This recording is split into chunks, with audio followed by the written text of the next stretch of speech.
Welcome to the channel, Carrick Ball. Man United, they are back. They are back. Their last two games has been decent, and they've rolled over Arsenal. I think Arsenal got panicked. Chelsea, on the other hand, beat Crystal Palace comfortably.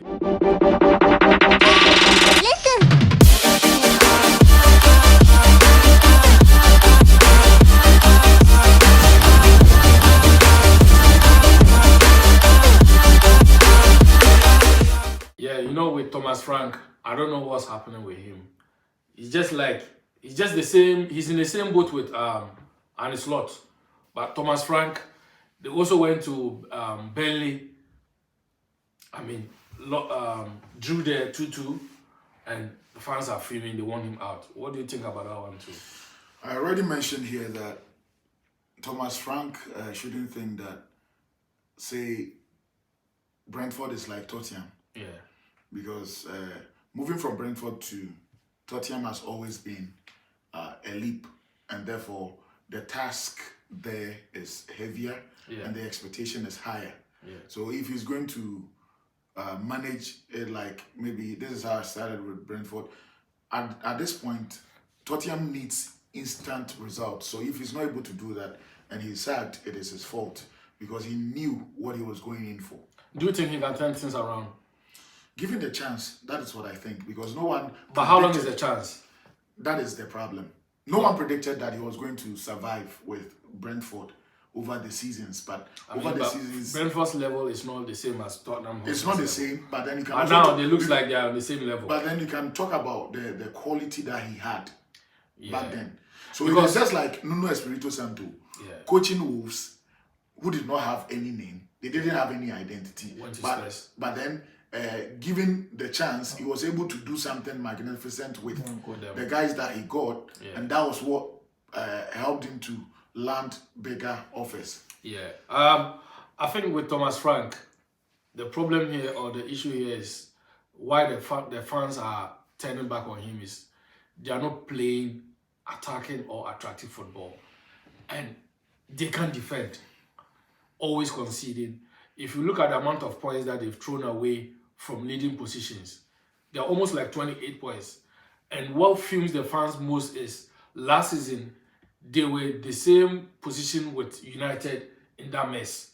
But this season, they see United getting better than them. And that frustrates them a lot, despite them winning that Europa League last season. But it frustrates them that, last season we were there with United down the bottom there. And this season is the same old story. You understand? So that frustrates them a lot. I think what Frank needs now is time. So if Tottenham, they are not going to give him that chance to flourish, then they can as well kick him out. He can only get time when there's a progress. But right now, there's no progress.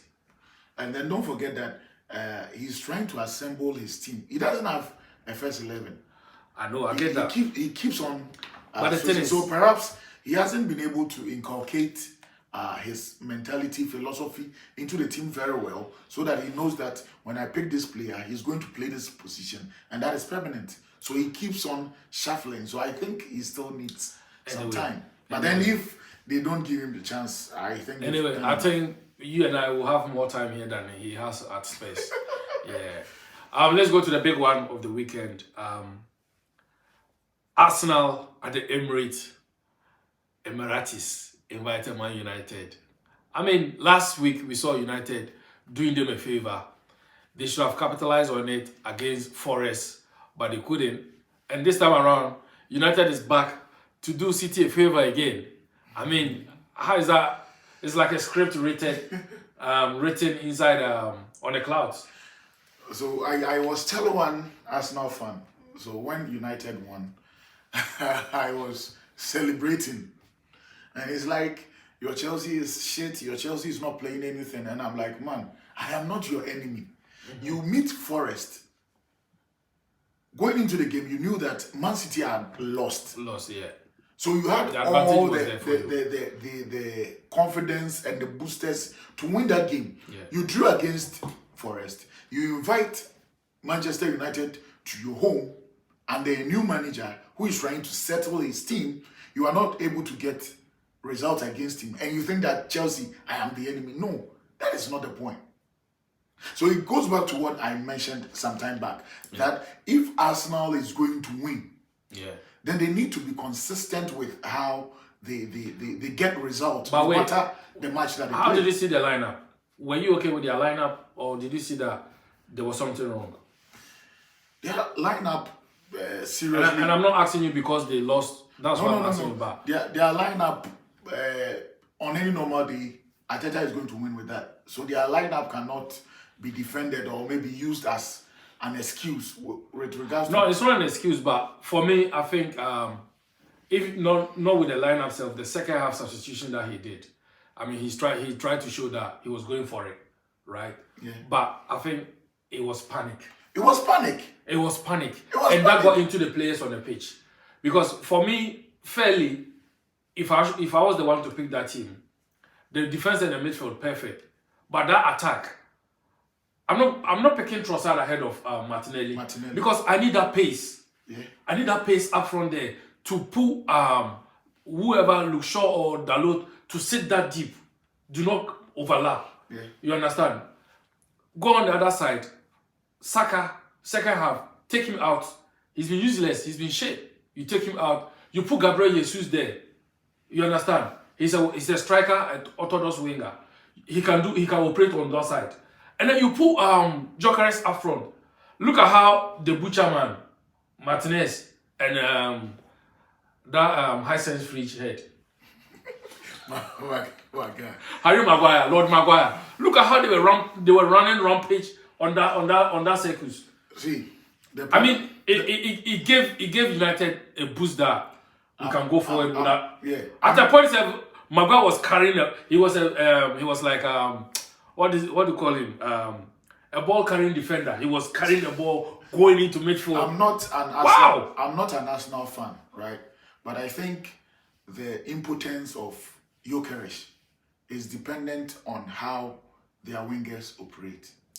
As a striker, he always tries to make the movement, but they don't release the ball to him. You know why? I've told you before. That guy called Odegaard, that captain, the so-called captain they call Odegaard. He is the reason why Gyökeres is not been flourishing in this Arsenal team. Again, I say, against Liverpool, he had 3 or 4 balls in occasions that he could have laid a true ball to Gyökeres. He made those runs. He was having that ball still with his head down. I don't know what he's looking for. He's like a Google player, always searching for something on the pitch. I don't know what he's doing. Yeah, so I think that even at the point, Konate, whenever Gyökeres runs, Konate doesn't even run after because he knows that the ball is not coming. Yeah. Go back to where Odegaard was out of the team. You could see Eze. Most of the goals that Gyökeres scored at that period, it was Eze assist or Eze creation that brought those goals. But this Odegaard... If Arsenal wants to win their matches, I think they should think of playing Eze ahead of Odegaard. He hasn't got the balls to do that. That's what I think. It was the last time that he hasn't got the balls to do. White started from the right flanks. He released some balls. And then this is Saka's problem. He has not got a goal in how many games? So he's so desperate that any chance that he gets, he wants to score to, erase that topic that has been trending. But the thing is, help your team score first or win, then your goal will come. This is why sometimes I complain about Salah. When Salah is struggling for goals, bro, he becomes selfish that at a point, even when there's empty net, for him to pass to someone to just pass the ball into the net, he will not. He will rather strike it from behind. That is what it's not bad.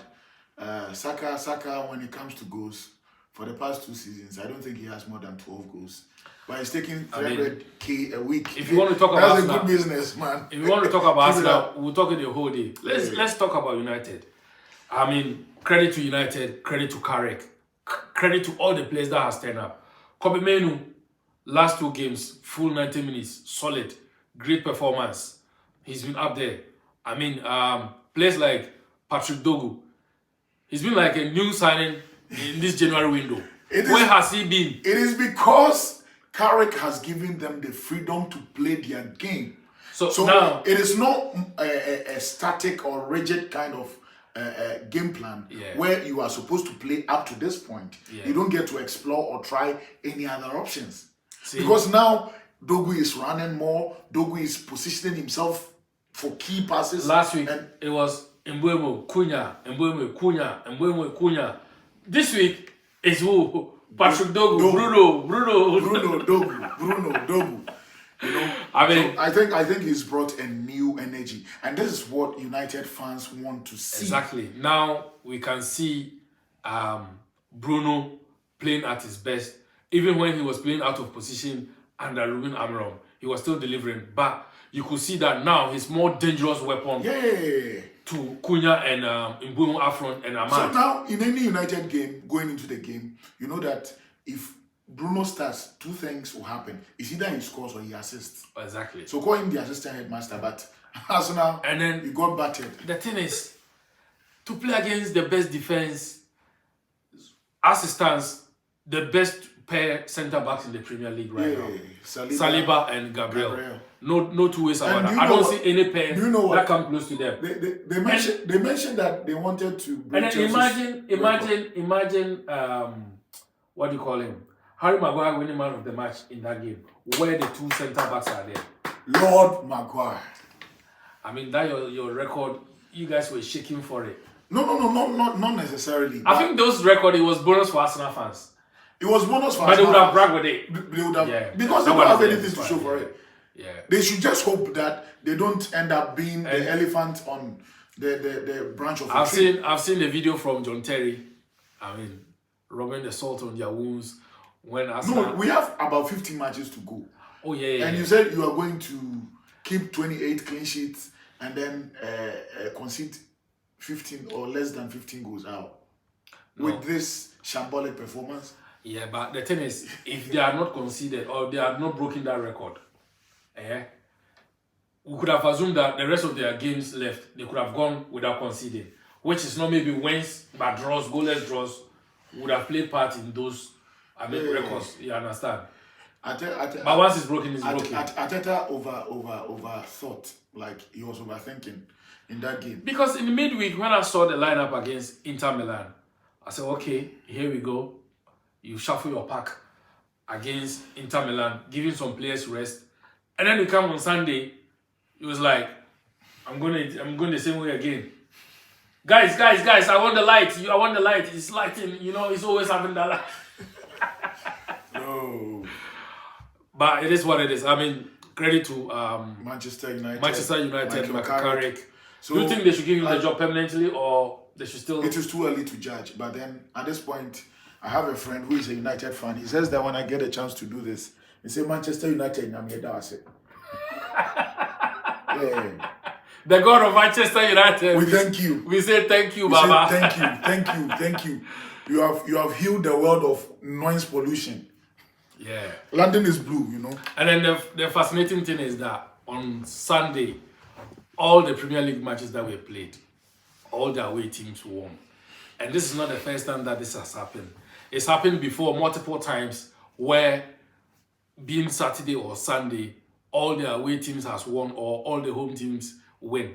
But this time around, it was written in the sky. Aston Villa traveled to Newcastle and did a job on them. I mean, Newcastle has been beating Villa for the past 3 or 4 seasons. They've been giving them back-to-back, like EP albums. You just drop them anyhow, like Kendrick Lamar mixtape. He just drop them anyhow, anywhere he wants. They've been dropping them, but this time around, Villa got the better of them, and then they won 2-0. I mean, looking at their midweek game, I was thinking that they were going to be look tired coming from Turkey, Fenerbahce, but they went straight into this game and then they did a job. That shows mentality. That shows class. Yeah. That shows how tactical and how the manager is able to pay attention to details. Sure. Because this time around, I'm pretty sure that Unai Emery has been telling their guys that, you know what, let's keep pushing. We can get something better than even a third position or something, you know. Because their last game they lost, which wasn't the best, against Everton. Yeah. 1-0. But then going into this game, maybe people would have thought that this is not going to be a point where they will be in the best mental state. Sure. But then they went to St. Jesus Park, one of the toughest parks to play at, and they got the result. Sure. Know? And to think of the fact that they did not concede, that one is to tell you that they are building something that if they get all the players that they think that they need. Up the Villa.